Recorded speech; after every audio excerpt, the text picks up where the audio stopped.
Coming up on Verse Chorus Verse, Rachel, are you ready to play 10 Things I Hate About This Album?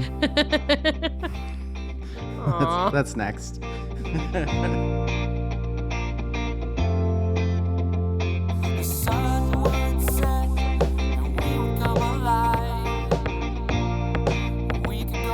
Welcome to episode 81 of Verse Chorus Verse. I am DL. With me is Rachel, the Lady Killer Polio. Rachel, how are you today? I'm so fucking tired. I want to die. I feel like you are the new Svend. Every single episode you do the, I'm just tired. No, but this time I mean it. With the STEM camp that I've been helping run and recording this week and having a party and then recording again today, and I'm just fucking exhausted. Well, good news, you get like 3 weeks off after today. I don't want 3 weeks off. Can't please you either way, can we? Okay, that's accurate. Party? Are you partying tonight? Yep, I have a friend throwing a welcome to Idaho party for her boyfriend at my house because they have a great party house apparently with a nice deck. Do they listen to this at all? Yeah. So just so they're clear, I didn't hear it as a welcome to Idaho party. I heard it as called an ultimatum party. If you all hear that, if the guy hears that, it was an ultimatum party. You were about to get kicked to the curb, my man. No, yeah. He knows. Rachel's face is really red right now, just so they know. How long had they been together? I think like 4 years and long distance for like 3 years. So that's a long time. Kind of a long time to be apart. So I can understand the ultimatum. How long of distance? The entire United States. New York City. Oh. Idaho. So. Okay. Yeah, that's a distance. I mean, once you get halfway, everything's a plane ride, but well, congrats, you kids.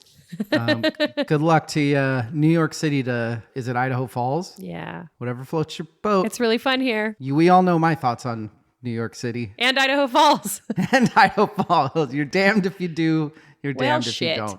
Rachel and I are doing a good old-fashioned album review today. It is the second one we have ever done. In the last one, I gave her Alt J's Relaxer, and she gave me Hole. All in all, it was a very positive. I think we both had a lot of really good things to say about each other's albums. Yeah. I was very actually grateful to Rachel for giving me that because it made me relook at the, no pun intended, at the whole Courtney Love scenario of the 90s. And I've been studying a lot of Mark Lanegan lately too, which he had a really close relationship with Courtney Love. I've done a lot of Courtney Love soul searching this year. It's actually been kind of nice. I have a whole new view of her. And you very much liked Relaxer. I loved it. It was great. You have good taste in music. We're 2 for 2. You should start a musical podcast. See, the problem is that if I did that and then we gave each other more albums, it might not go as well as those two. I gave you the album that I gave you this time as more of this is either going to go one of two ways extremely. Why did you give me the album that you gave me? I just wanted to listen to it again and I was being selfish. That's as good a reason as any. It had been a while. I was a big fan back in the day. Probably been like 20 years. So yeah, that's what we're doing tonight. This will be the last album exchange this entire season, I believe. Evil and I are doing a very specific album exchange more towards the finale, but that has a little more to do with last season. It's not just random albums. We already picked them. This will be the last old-fashioned review, which, for a year, it's kind of weird considering how many we did last year. Kind of what the podcast was born doing. Yeah. Well put, Rachel. Okay, let's get to the most important part of the day. What are we drinking? Rachel, what are you pre-funking with? I've got a Mad Tall Water, but also I have in my cup. I see a Yeti. But wait. Oh, it's more margarita-y? So you say margarita-y, but I don't like a blended margarita. Oh, I don't either, but it's still... This is mango hard seltzer, a little bit of Malibu, some ice, and 4 Otter Pops. Oh my God. So it's the exact same thing you drank for not Woodstock. What was the one we did before Woodstock? Grammys. Grammys. That's what it was. Grammys. Yeah. This content, as usual, is gold. How is your sugar drink? Wait, so Malibu is the only thing in that? No, Malibu and then nude mango hard seltzer. Wow. That is a lot of sugar. Even for you, so, that's a lot of sugar. Here's the thing with the seltzers, there's like no sugar in there at all. But 4 Otter Pops and Malibu. Oh, well, that part has sugar in it. Yeah, just not the seltzer. I just wanted it to taste good. I have one drink that is not that much better. This is, I don't know what you'd call it, a ginger pink lemonade. It's 2 ounces vodka, 1 ounce orange liqueur, pink ginger beer, Pink? a little bit of simple syrup. That's it. It's really, really fucking good. It is a fantastic summer drink. What's the difference between regular ginger beer and pink ginger beer? It has more of a pink lemonade-y taste, like tart sweet. It's tweet. Tart sweet? And then I also have, we'll see how this goes and if I even drink the whole thing, but I also have absinthe.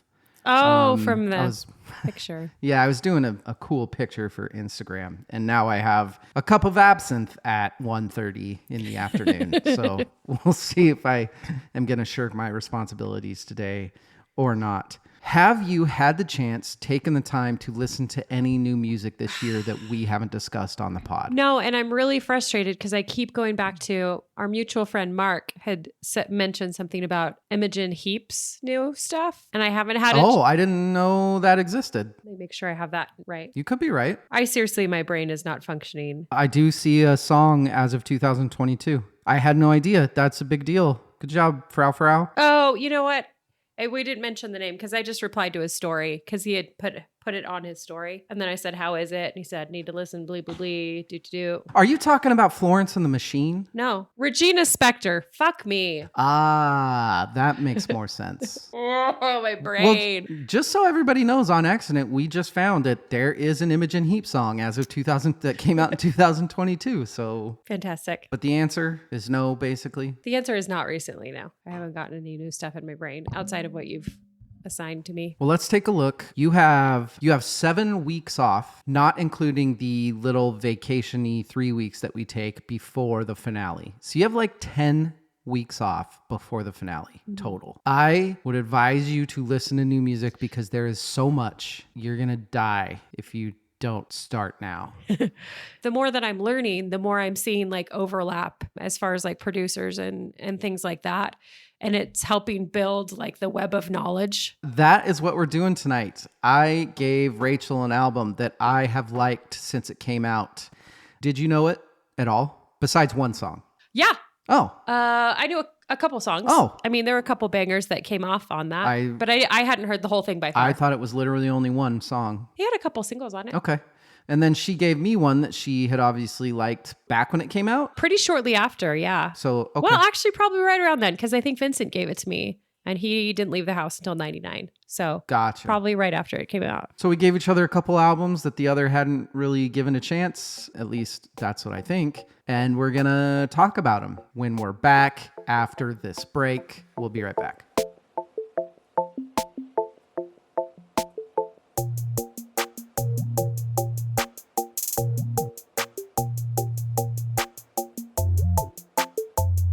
We are back. This week, I gave Rachel The Lady Killer by CeeLo Green.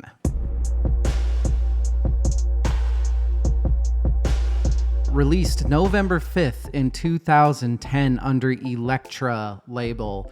Many a producer, including Salaam Remi, the Smeezingtons, Craig, Kalman, Element, Fraser Smith, Jack Splash, Ben Allen, Alan Glish, and there's like a couple more. Lots of people. Reportedly took about 3 years to make this album. Very, very similar to how Thriller was built. It was mostly CeeLo and Kalman sifting through about 70 songs and choosing what tracks were going to make it. They really went old school at this. They went very 70s and 80s. This is how we make an album. There were a lot of leaked online things that didn't make the cut. We need to guess each other's favorite song on this album. I'll start.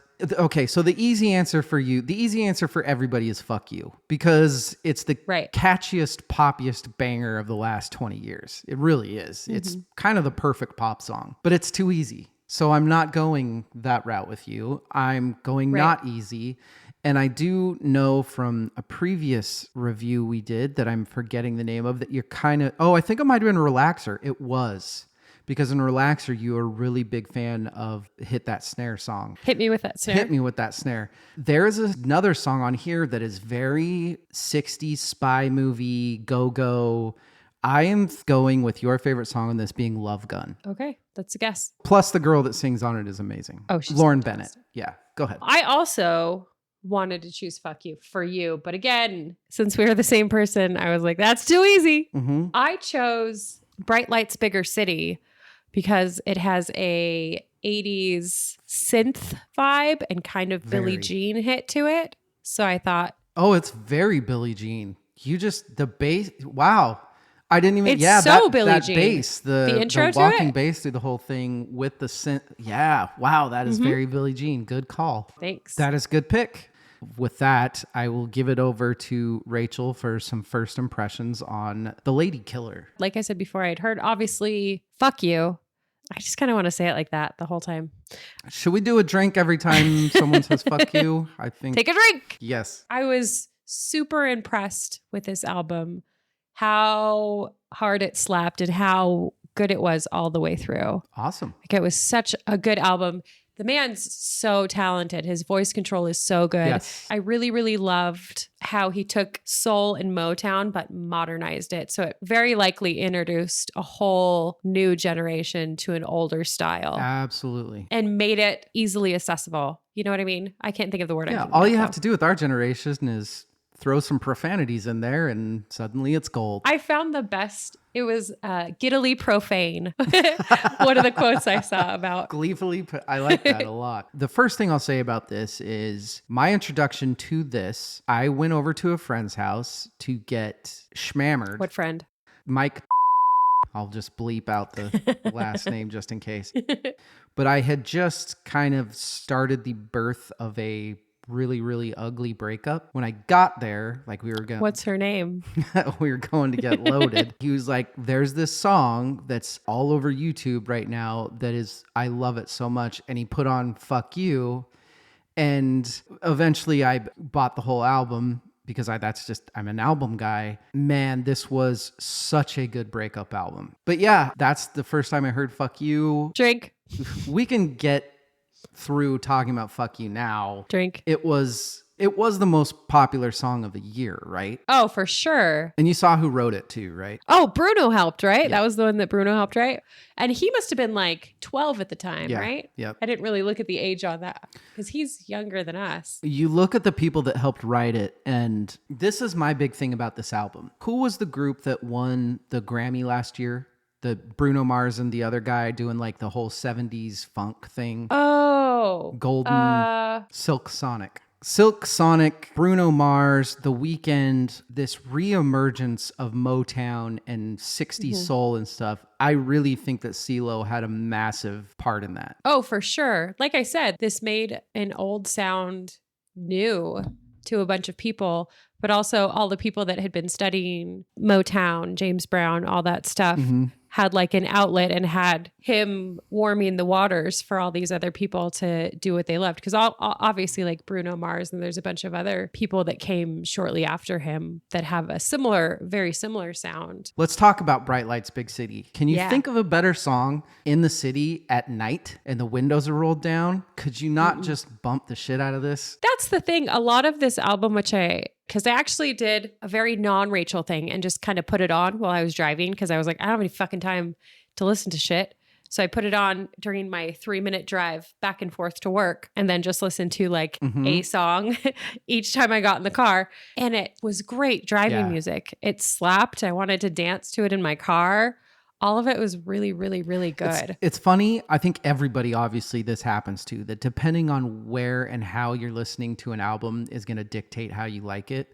I thought of this. If she just sits down with the lyrics and studies this, I don't think she's going to like it.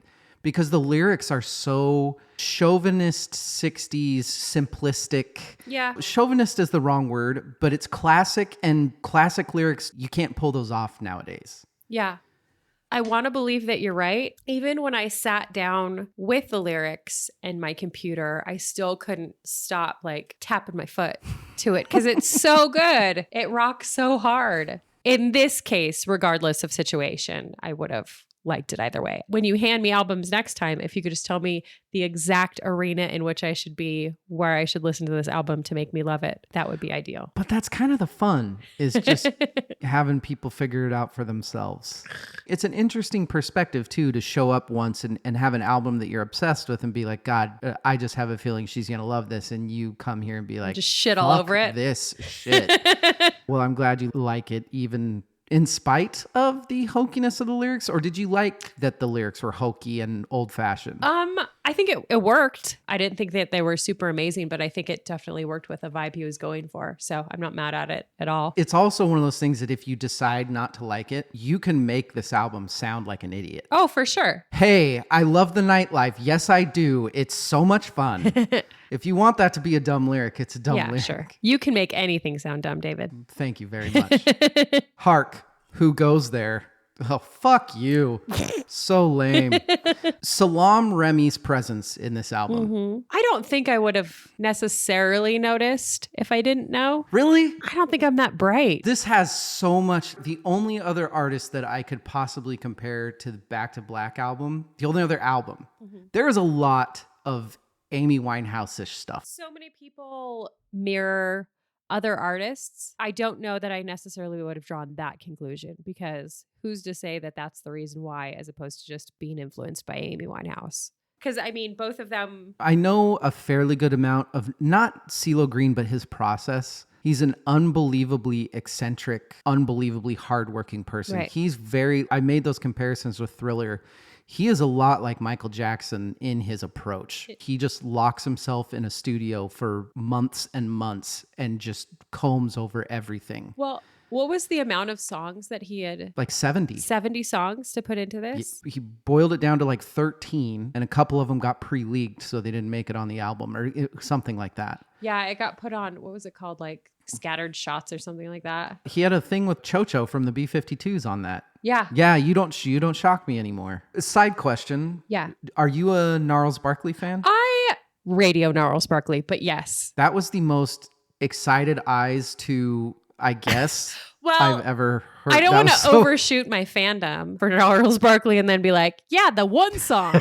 Without giving away your least favorite song on this album, anything that you were this one didn't do it for me, or confused by, or the sound you weren't really feeling the sound? I think it comes with writing 70 songs and then having that much to choose from.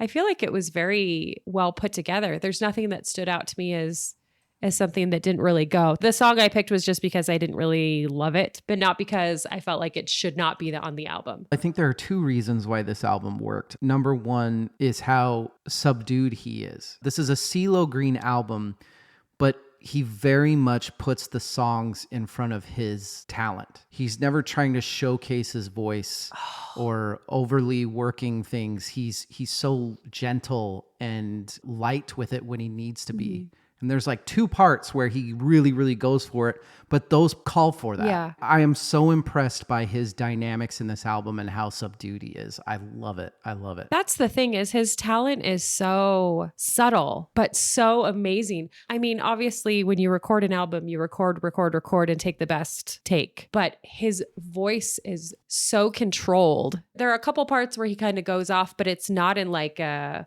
Mariah, I'm going to do this sort of run sort of way. Look at what I can do. Exactly. Yeah. Because of that, there are songs like Wildflower. The musicality in Wildflower is so fucking spectacular. The consistent strings, the brass build, that single tremolo guitar that's going on in the background. He just finds his pocket and he just stays in it and lets the music do its thing. To me, there are a lot of songs like that on this, that because of how much he cares about the song and how amazing the instruments playing behind him are, it's just incredible. It's so good. Crybaby is another one like that. And I Want You. He's letting the backup vocals shine, and he's letting the brass shine, and he's letting the piano come through. And I don't think this album is flawless, but those songs are perfect. David, how can I say anything more when you say it all? What about songs like Bodies, which is this very dark, unique... I know that Salaam Remi did a lot of the music writing for that one, right, which is why it's so different to me. And it's got this very floaty feel to it. It always weirds me out on this album because of its placement. I didn't think about the placement because I feel like the album kind of calms down. It does. As it goes towards the end, and maybe it could have been at least below Love Gun. Do you get bored with this album as it goes? Definitely. I think so. Okay. I think if I was to change anything about that album, I feel like it got boring and bored. It's not the right words, but it got slower and didn't pick back up for me. I liked having the Lady Killer bookends. Did you see who plays drums on the outro Lady Killer? No. Tommy Lee. Really? Yeah. I didn't see that. Yeah, isn't that hilarious? That's awesome. I laughed pretty hard when they saw that. I actually read through the liner notes, all 700,000 fucking musicians that are on this album. Jeez. There are so many people on this album. Lauren Bennett on Love Gun. Did you love it? Yeah. Are you okay with it? No, big fan. She is from like a girl group in Britain, Paradiso Girls. Paradiso. She's from Kent. Wow, I wouldn't have got that from her singing, which is amazing, and I love it. Love Gun used a sample from the old 77 Sunset Strip. It's fucking awesome. The show? I love it. I've Yeah. never seen it. It's one of my favorite sample steals I've heard. Ever. It's really, really, really cool. Better than MLK and Justin Bieber? Shout out to the Biebs. Takes a lot to stand up to. There was a lot of repetition on this album. Yeah. Particularly Satisfied is essentially the exact same song as It's Okay. Yeah. I do kind of wish that this album was about 2 songs less. There is one specific song that when it gets to this album, I have a really, really hard time staying focused. Is it your least favorite song? Yeah, Yeah. it is. Rachel, is your least favorite song the cover on this? The cover. No One's Gonna Love You. Oh. A song by Band of Horses, Yes. which is a great band. You said cover, and I was thinking like the cover. I was like, fuck are you talking Oh, like, no. Yes, it is. That is my least favorite song. You're wrong. You're so wrong. I think it was fine the first time, and I think it takes balls to be like, hey, you know that song that was made 2 years ago? I'm going to redo it because I didn't like it the first time. You don't like Pretty Things. That's not true. I think that song's like beautiful. you. I think it's an amazing cover. Really well done. I love it when covers are very different than the originals. Sure. I love it. There are very few times where I'll say that I think the cover's better than the original, and I definitely prefer this cover over the original. Sorry, Band of Horses. I do like you. Sure you do. Yeah, I just didn't think it needed to be fixed. It was great. So you like the original? Had you heard the original? Yeah. Had you heard the Band of Horses Yeah. version? Okay. And you And liked I think that that's part of it. And we can kind of, with the next album, when I hear how a song is, whether it's the cover or it's the original, that in my brain is how the song is. And so if I hear a different version of it, I kind of am like, ooh. I get what you're saying. I think there's a difference between what CeeLo Green did. It completely changed the genre of the song and the feel. Right. And then there are other bands that try to do the other song a little too much and it just sounds like shit.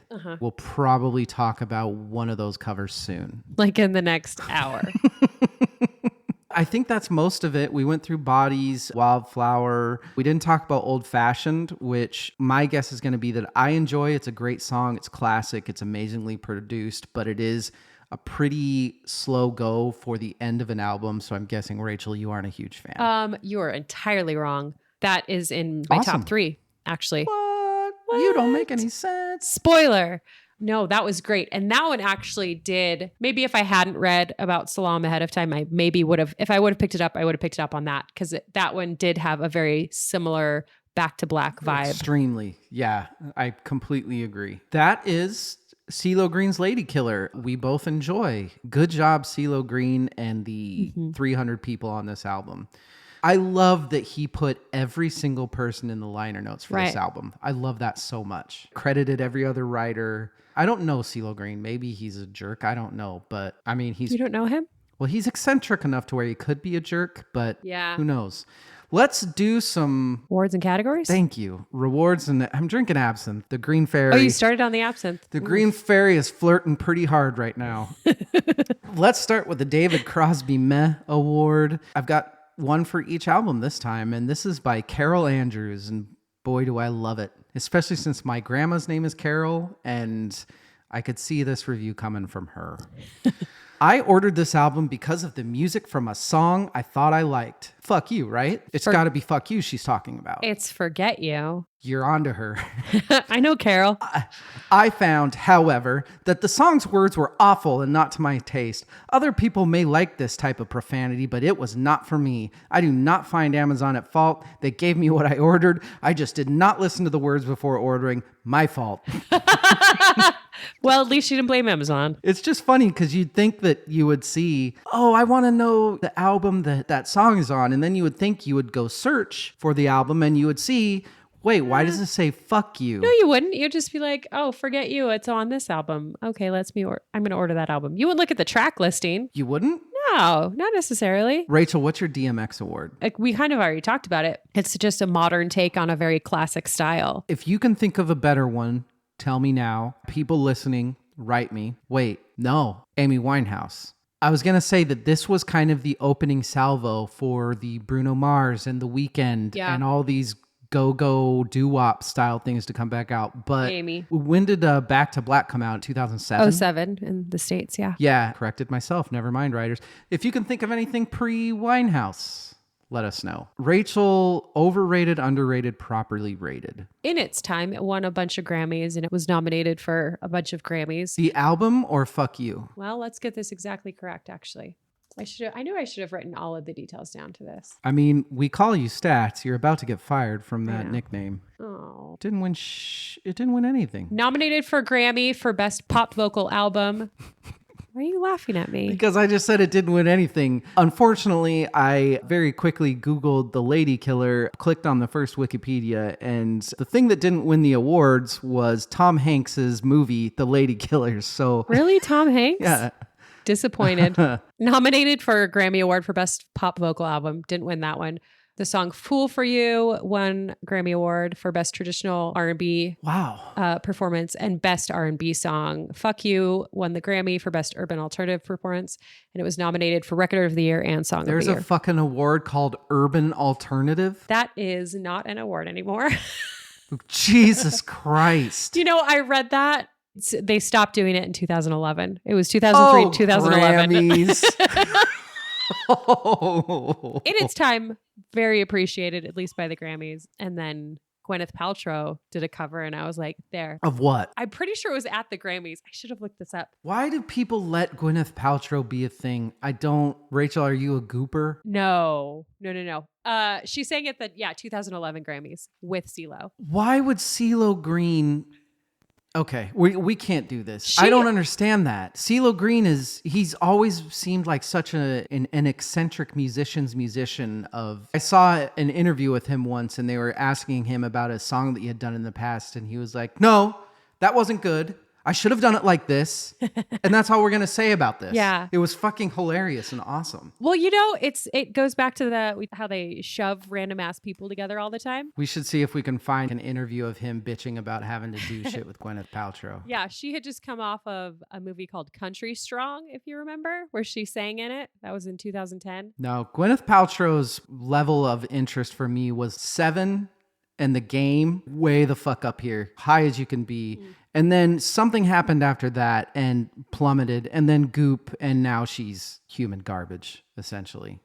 Selling like vagina balls for $7,000 or whatever. I thought it was a vagina candle. There you go. I think it's a whatever. Candle. And I think it's $70. You think like you don't own one? Yeah. Here's the thing. No, I think it's a candle. I think it's $78.89, and I think it really doesn't work that well. No, I don't spend more than $10 on a candle. What about now? Properly rated in its time. Currently, I would say I have since forgotten about this album until you gave it to me, and so I don't know that people look back on it and appreciate it like it probably should be appreciated. I agree. I think in its time, Fuck You was everywhere. I didn't realize there were more singles, so I was kind of thought it was a little bit underrated because I figured it was the type of album that they would be like, wait, Fuck You is a whole album? I thought it was just a single, but apparently it was more popular than I thought it was. Currently, it's very underrated. It was a flash in the pan. I don't think anybody talks about it anymore. I don't ever see Instagrams of vinyls of it or anything, and I love it. I think it should be played. Influences and influencees. This one's pretty easy to me. Yeah. Anything doo-wop Motown. Soul, And, James Brown. Influences are all the things that have come out since the Bruno Mars and Bruno and all the Bruno Mars and Bruno. Bruno Mars keeps winning Grammys. That's exactly what I had written down. Never mind the Bullocks Award. Are we counting Gnarls Barkley? That's my question. No, I didn't in my evaluation of it. Then I don't know because this is the only CeeLo Green album I ever heard. So I listened to a little bit of his very first one. Was not as pretty. Kind of hurt my ears a little bit. This one seemed to be, out of what I listened to, this is definitely the cleanest, the best produced, and the most thoughtful album. And so in that way, I thought it was the best. Yeah, if I were to take a guess from how much work he put in this album, this was his big one. This was him like saying, this is going to be my perfect magnum opus. It was good. John Paul Jones Award. I thought Aretha, like adding a good, powerful, soulful woman to it, and maybe she's too good and too strong. I think so. A nice, soulful, strong voice, and that was the first person that popped in my head. I mean, Aretha takes over anything she touches. Yeah, that's the thing. Not that she shouldn't, but that takes away from the whole, like what I was talking about, where it's about the song, not the talent. Well, and another thought was in the vein of Grammy duets to put Amy on something. Was she alive in 2010? No. No, she died in 2011. 12, right? 11. We should know about this. We studied it for fucking a month. My John Paul Jones Award is actually Takeaway. Carenza Peacock, second chair violin in the orchestra. I mean, you couldn't have gotten anybody better than that. CeeLo Green. You know, I thought you were going to say that. Yeah, I'm just kidding. Who the fuck, why would you take anybody away from this? I love how many people were involved. And Carenza Peacock, if you're listening to this, I'm absolutely kidding. You fucking slayed it. Shredding the violin. Teach 'em Young Award.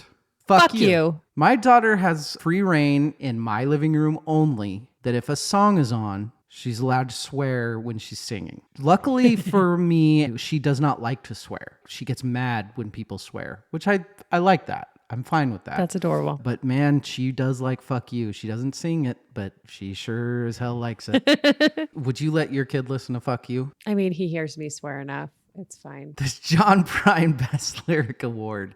The obvious one, but I'm still going to vote for it, is I see you driving around town with the girl I love and I'm like, fuck you. Like I said, this was a breakup album for me. It was a really, really bad breakup too. And people that know me know that I'm not a bad breakup type of guy.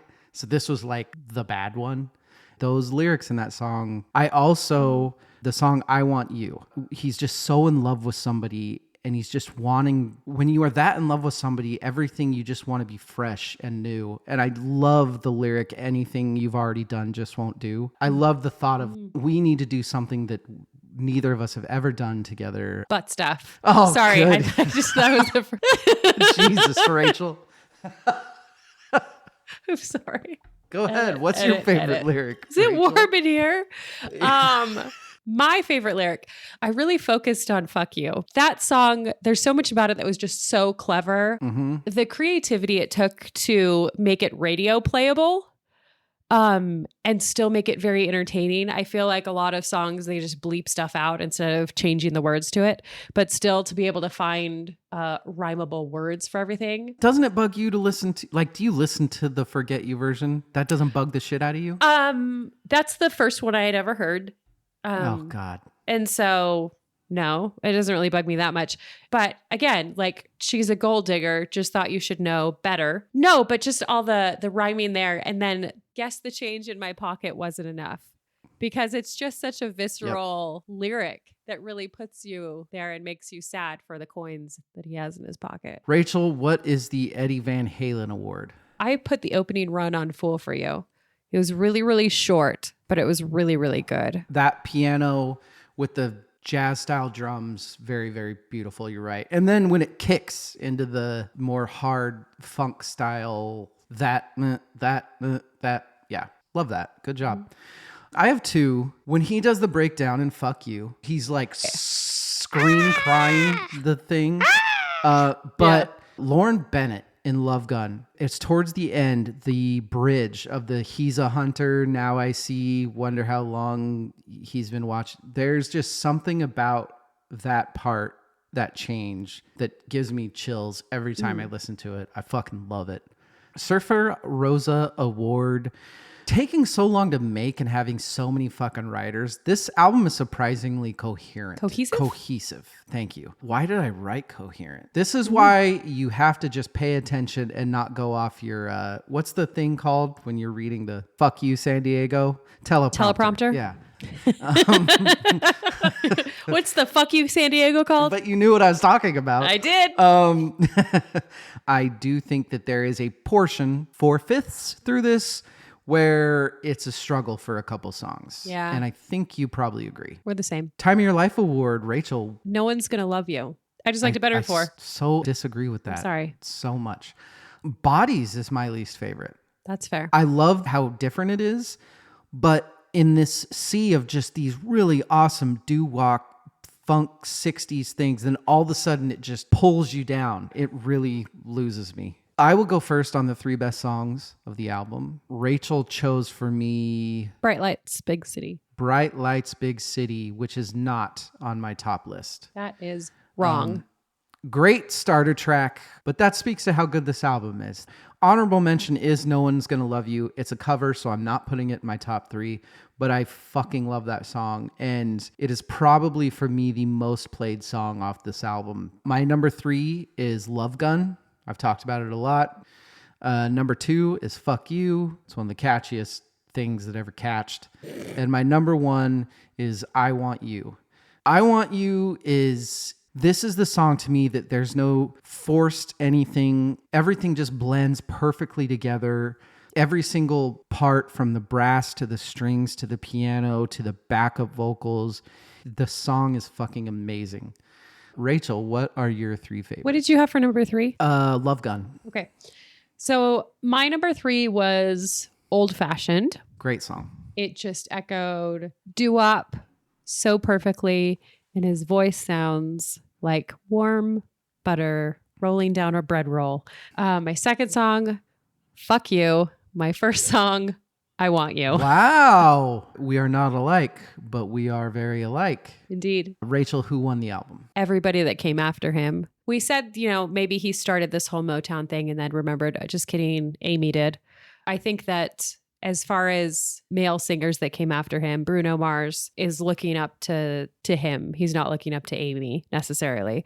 So I think that all the younger men that chose to do Motown, doo-wop, soul, and bring that back, I think they're the ones that won. I don't want to say this the way I'm going to say it, but to me, and I'm using air quotes here, little people won this album.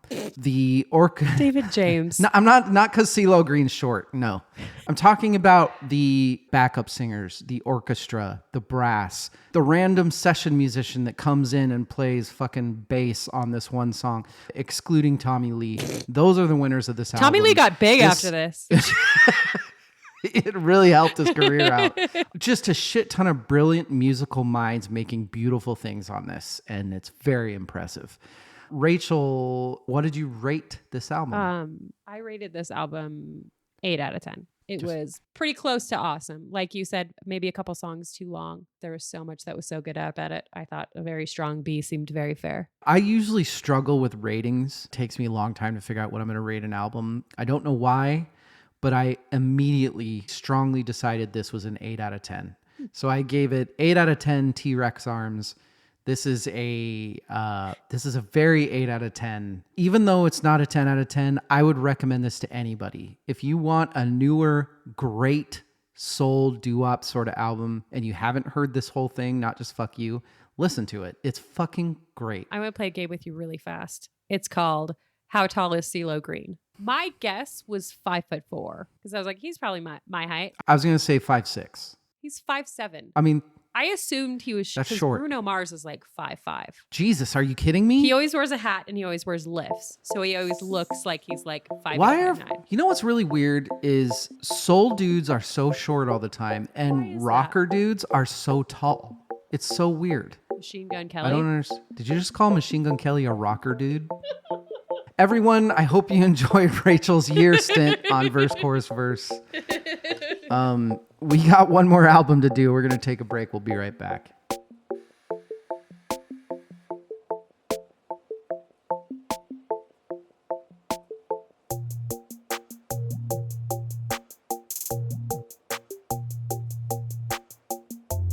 We are back. The album I gave David this week was Save Ferris, It Means Everything. Released in 1997 by Epic Records. It was the first album released by Save Ferris, and it earned them a space at the 1998 Warped Tour. It sure did. Also, their music has been used in such movies as The Big Hit with Mark Wahlberg and Thomas and the Magic Railroad, as well as in the TV series Seventh Heaven. Save Ferris, everyone. You skipped across the movie they were actually in. Oh, they were in 10 Things I Hate About You. Yeah. That's true. They were in that movie. Shout out to my opening salvo of the whole episode. Come on, Rachel. Produced by Peter Collins, who I have a very complicated relationship with. He's done amazing things like Queensryche and Suicidal Tendencies and the Brian Setzer Orchestra. He's also done shit like Bon Jovi and certain Cardigan albums and certain Air Supply albums. But he's a massive producer. So it was very obvious to me that at the time, Epic Records was like, hey, this needs to be our ska band. And we need the best producer that we can get. Because this guy's done Rush. He's done everything. They got him, brought him in to do this. I think it also makes sense because he did work a lot with Brian Setzer Orchestra, which this has a lot of Brian Setzer Orchestra style. Sure. Why did you give me this album? Because you wanted to listen to it again. Because I wanted to listen to it again. I didn't know if this was ever your vibe or anything that you had listened to before. So I thought a deep dive into it would be fun. Interesting story. And you should probably remember this, but back in high school, I was a bit of a drama nerd for a while. Ooh. I got hugely into ska and old 20s flapper music. I got way more nerdier, as you could probably guess, into the music than everybody else did. I can see that. New school swing, ska. It was very, very, very much my vibe for about 2 years. I did not know that. So had you heard this? No. I knew who Save Ferris was. Well, that's good. I had not heard this. Okay. I would categorize this as bubblegum ska. Oh, for sure. Very tight band, very attractive lead singer, catchy 3-minute ditties, bada bing, bada boom. I think because of that, You hated it. I am not a fan. Before we get into anything, Rachel, what is my favorite song on this album? I think your favorite song is Nobody But Me. Interesting. Okay. I think your favorite song is Little Differences, which she's having to look it up, so I'm guessing No, I that's was looking at definitely not it. where it lied. So I was originally going to say Come On Eileen, but you said something in our last review that made me think, well, it's not Come On Eileen. Listening back on this album, Rachel, still love it?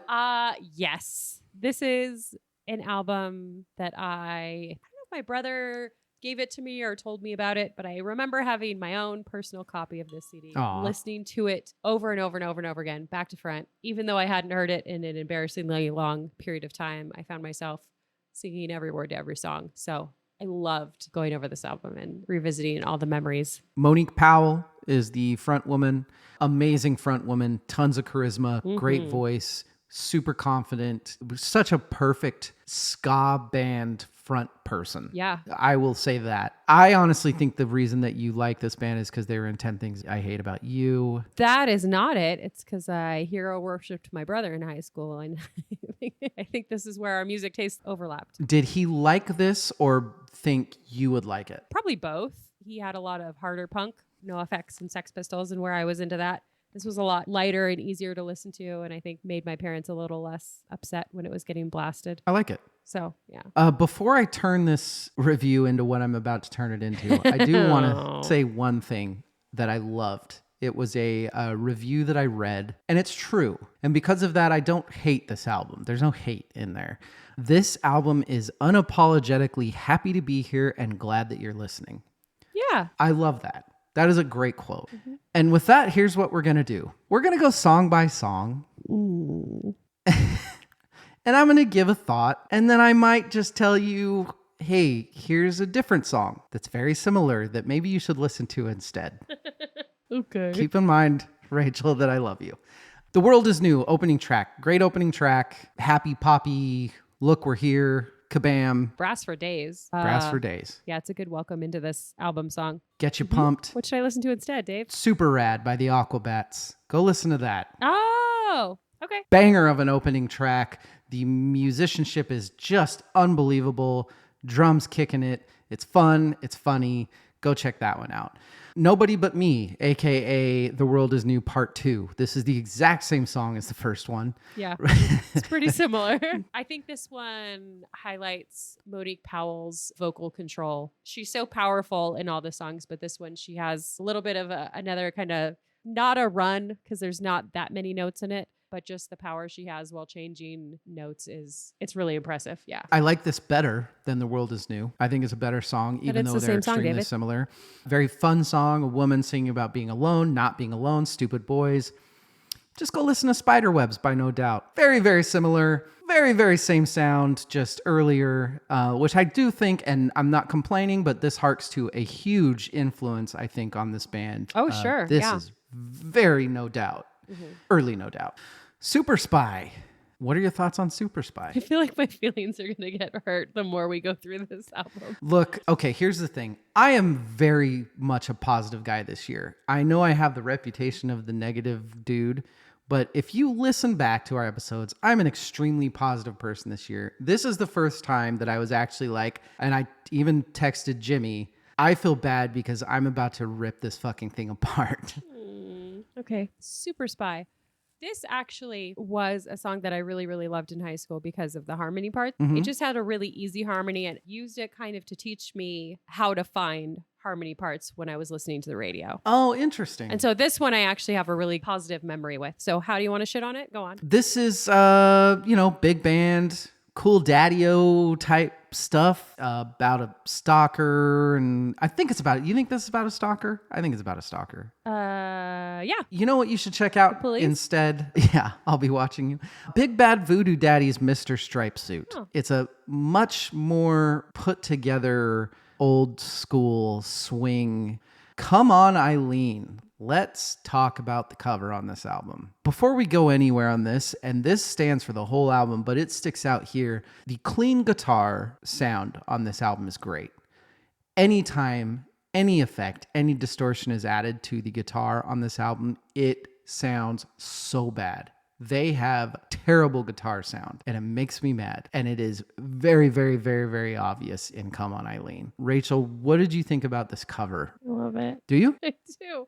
This was the first introduction to this song. I don't know that I'd heard the old one. You fucking tricked me. No, I know. I didn't, because remember when I said if I hear one version first, then I usually think that that's the right version. And who in God's green earth would think that somebody would hear Save Ferris's version of Come On, Eileen first? Sorry. Remember when I hadn't seen Psycho until last year? That's how. Well, shit. missed it. That was going to be my pick for your favorite song. Good. I guess that's karma for me shitting on this album so much. It tries to be so much like the original and it falls short in every single way. Are you looking for a good 80s cover that is complete ska? Go check out Take On Me by Real Big Fish. That's fucking amazing.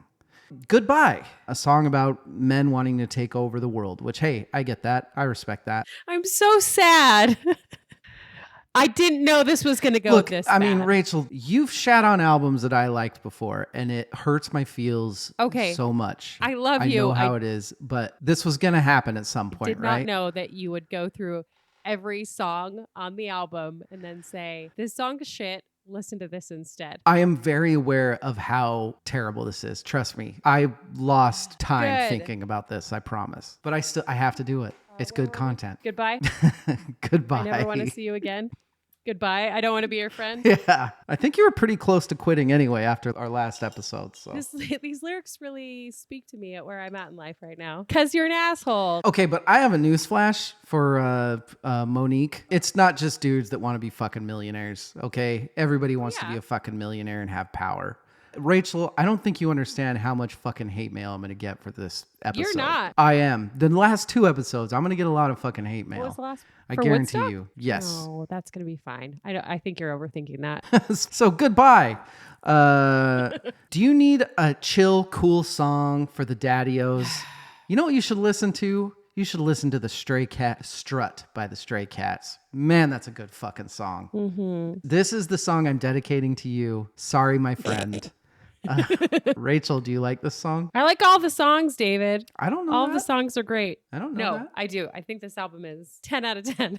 I like it. I don't think it's 10 out of 10, but I do like this song. So we just talked about CeeLo and how all the songs were very similar, but it did kind of slow down towards the end. Yeah. Because this is ska, all of it is peppy and great. And so all of it sounds very similar. It's very weird how, and I'm being sincere here, whether you like an album or not, will dictate whether your brain has decided to like it, will dictate whether that's a terrible thing or a great thing. Songs being similar. Yeah. And I'm calling myself out on this. I talked about this in the CeeLo Green album purposely because there are songs that are so similar to each other and I love all of them. Right. And in this one, I see that as a negative. All these fucking songs sound the fucking same. Mm-hmm. Do you need some guitar and bass driven ska-like pump up music? You should check out Here in Your Bedroom by Goldfinger. That is an amazing song. The song Lies. Great backup vocals in the song Lies. You think? Yeah. Okay. My biggest complaint about this is the backup vocals. In this Is it? in this album is Justin Lin. I just don't really care for him. Okay. Monique Powell is so good that I want someone She is. on her level, and I don't think he is. I liked the backup vocals. I liked the effects on the brass too in this. I thought that was really cool. Sure, yeah. But I do feel like if you need a mellow reggae-driven ska, you should just listen to Don't Push by Sublime. That is a fantastic song.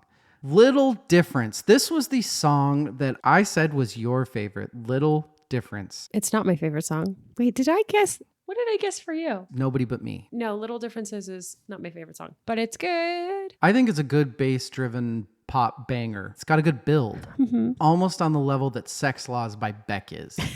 If you need a good bass-driven brass pop banger that's going to build, you got to check out Sex Laws by Beck. Spam. This song is fantastic.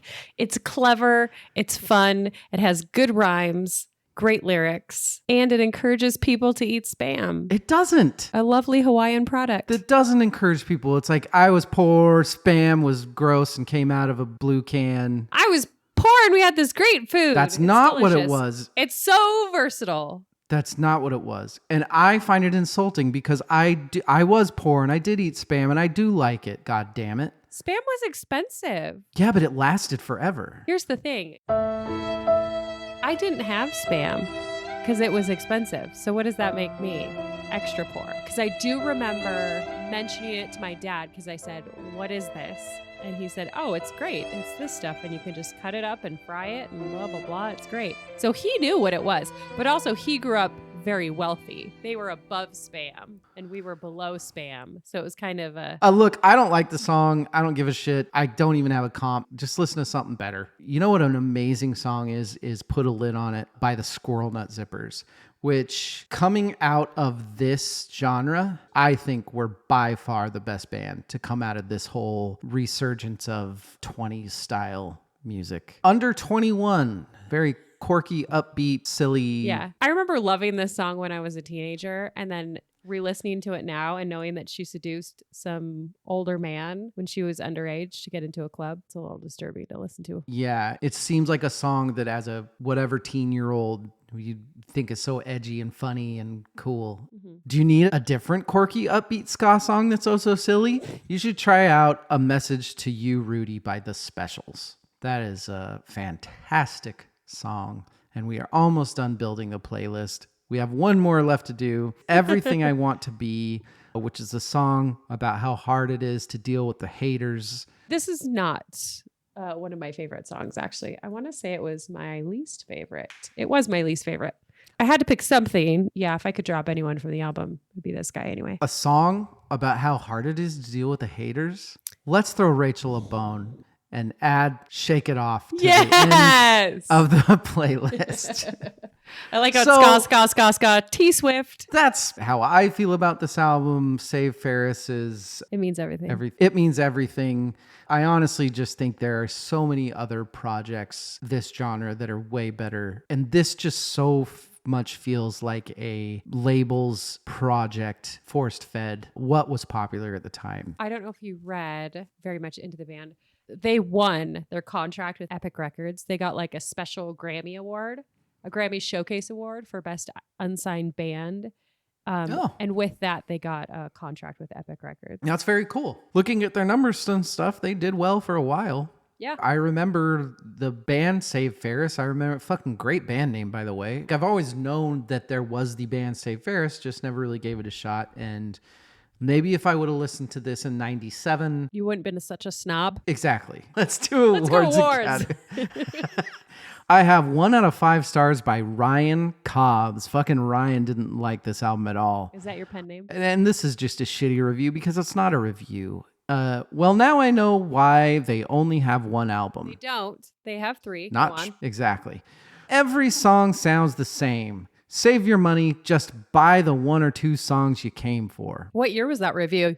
When can you buy 1 or 2? 2012. He had 15 years to check out if they made another album or not. They put another one out in like 98. They had 3 or 4 albums at this point. I remember being very confused. Yeah, Modified was in 99. Ryan's the idiot. Ryan's the idiot. DMX Award. The only thing to me that I'm not saying it's not a big deal that makes this unique, all the other stuff that was coming out at the same time with the Big Bad Voodoo Daddies and the Cherry Poppin' Daddies and all those people, this had a female lead singer. Yeah, that's exactly what I was going to say. The only other similar taste was China Forbes. Jesus, I forgot about. Nice poll. Thank you. Yeah, Pink Martini. But you like Pink Martini, don't you? I love Pink Martini. Overrated, underrated, properly rated. In its time, it was overrated. I think in its time, all this stuff was overrated, as it's proven to be, much like new metal. Mm-hmm. Currently, I mean, nobody talks about Save Ferris, so I'm not. Mm-hmm. It's not underrated or overrated. I feel like it was underrated a little bit in its time. There's not a lot of that ska vibe with a female. As far as now, it's completely fallen off of everybody's radar, I'm sure. Yeah. Quote from the great Tom Haverford. I thought we as a culture agreed to forget the year that everyone was into swing. Influences and influencees. Influences to me are very, very obvious. I think No Doubt is a huge one. I think The Clash, I think The Specials is a huge one. I don't know who I could think of that they influenced outside of just a bunch of teenage girls being like, I could be the lead singer of a band now.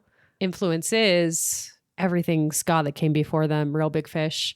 And actually, Monique did a Real Big Fish. She has a girlfriend now. She was the female vocalist on that. That's right. Never Mind the Bullocks Award. Yes. This is definitely the best. Checkered Past is a new one. It sounds cleaner. It sounds better produced. How new? 2017. She is the only person on it from the original band. Wow. John Paul Jones Award, Rachel. Justin Lin, the backup vocals. Get rid of him. Adrian Nolf. It's not Justin Lin? It wasn't. Justin Lin's the new guy. Adrian Nolf is the old guy. I would knock him off. Rachel. Shit. And then put in Aaron Bennett from Real Big Fish because their vocals together sound so much better. I will preface this by saying they don't need a John Paul Jones Award. I think this album was exactly what was intended. I think it came out, it was popular, it was fun for the time. That said, if this wanted to be a lasting classic, I think they needed a different producer. They needed somebody that was going to be a little bit more dirty with the jazz swing, like more jazz swing grit. Okay. They needed like a Brian Paulson or a Jerry Wexler or somebody like that. This album is so polished, clean, and compressed and pretty. Mm-hmm. I think if you are a band like that, you need some grit. Teach them young. What you got? Come on, Eileen. No. Yes. Rachel. David, it's just the best song. Okay, let me ask this then. Would you show them Absinthe? Would you show them the Midnight Runners version first and then be like, you know what's great? Listen to this on this album by Save Ferris. No, I would say, hey, you want to hear Save Ferris? Oh, I said Nobody But Me. Oh, yeah. That's a good song. It really is. As much as I shat on this album, that's the thing. This album isn't bad. I'm not like insulted when I listen to it or anything like that. John Popper Award. I think Little Differences has the best hook in it. There's a couple good hooks. You get ska, you're going to get a good hook. I think Little Differences has a really, really good hook. Come on, Eileen. It's not their hook. I actually put Spam / Jesus Christ. The John Prine Best Lyric Award. Yeah. There's some good ones. And it's a non-relatable thing because there is a lot of feminine lyrics on here that I don't think I'm meant to understand. They're not for me. That doesn't mean they're not good. I do like blaming me for all your problems. If you'd stop complaining, you might solve them. Oh. I like that a lot. That's a great line. I said all of Spam. It's made in Chernobyl spam. You can buy it at the Bubble Spam. Eddie Van Halen award. I did the intro to The World Is New. It just good. comes in swinging, and I really appreciate that. I really like the sax solo in Sorry, My Friend. There's this really good tenor blast there. It's really well done. Surfer Rosa award. I just think there's no congruence in this. There's like at least 4 songs on here that are exactly the same. I've never been this mean to you. I'm not being mean to you. I'm being mean to the album. It kind of had the same vibe all the way through. So I was happy. There wasn't a slow point for me. There wasn't a picky upper. I was very mean to 1989. I don't remember. I passed out afterwards. You were very mean back. I think I blacked out. I don't remember. I remember re-listening to it and I was like, wow, I yelled a lot. Time of Your Life award. What's the worst song on the album? Everything I Want to Be. I didn't love it. You should go listen to Shake It Off. Who wrote that one? Where were we? What are your 3 favorite songs? I didn't answer the Time of Your Life award. You just Sorry, you hate the whole fucking album. What's your least favorite song? For somebody that talks as much shit as you do, I was really expecting a little bit more back and forth. This is so not fun to just have you taking it. It's been This like is an not hour fun. of you shitting on one of my favorite albums. I'm an asshole, but in like small bits. Come On Eileen Yeah. is my Time of Your Life. It's so It's the bad. worst. It's so unbelievably bad. 3 best songs on the album. I'll go first.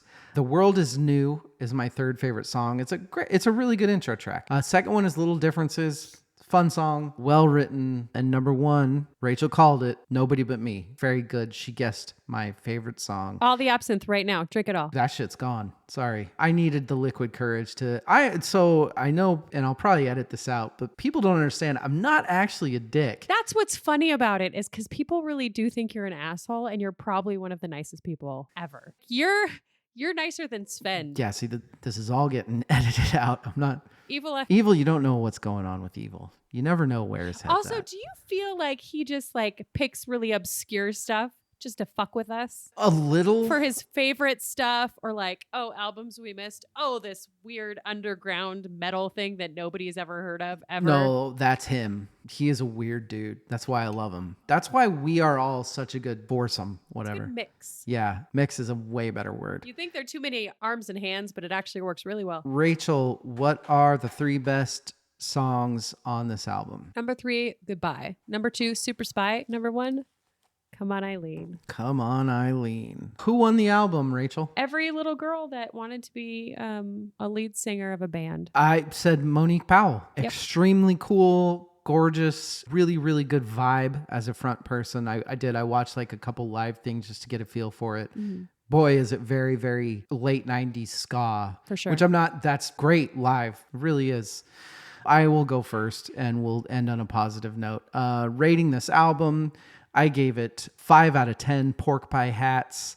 It's not terrible. It's just not good. I know Rachel and her brother Vince are now going to find me and beat me up. He's close too. I probably just... It's just a convenient drive south. He's in Seattle, right? Mm-hmm. Well, I'll be up there in August, okay. Vince. So I'll be with my grandma and my daughter. If you decide, if you want to beat me up, that's the time because I'm not going to fight back in front of them. Daddy, why is that man hitting you? Yeah, I deserved it, honey. I made fun of his music. I gave it a 7 out of 10. Actually, I'm not that mad that you gave it a 5 out of 10. I thought you were going to be a lot meaner. Very, very similar. Every song was very, very similar. And so that's why it kind of got a C. Yeah. Look, I spent the last hour shitting on this. Bottom line is it's real musicians doing well with a great front person. It doesn't deserve anything lower than a 5 out of 10. Just because I hate it, that just means I'm an asshole. That doesn't mean they suck. Mm-hmm. That's the moral of that story. That's it for our 2 albums, Rachel. Yay. This one seemed to kind of make you sad a little bit. I'm going to go sorry. drink. I kind of thought you were going to think it was funny. I think I did take it too personally. I think I'm tired. God damn, this was longer than I thought it was going to take. That's what she said. Ayo, that was a good one. Good job, Rachel. Thank you. Join us next week. I am all alone doing a DL Goes Dark episode, kind of. I am going to do a deep dive into Mark Lanigan, who passed away this year, one of my favorite artists. There are not very many artists that are more DL than this guy, and so I needed to do a whole episode on him. VerseCourseVerse.com, at VerseCourseVersePod. Like, do the things, add the things. Rachel, I will see you in a few weeks for our listener-supported episode. Yep. Rachel, thank you. Thank you. Good night. I had a good time. And good luck. Oh,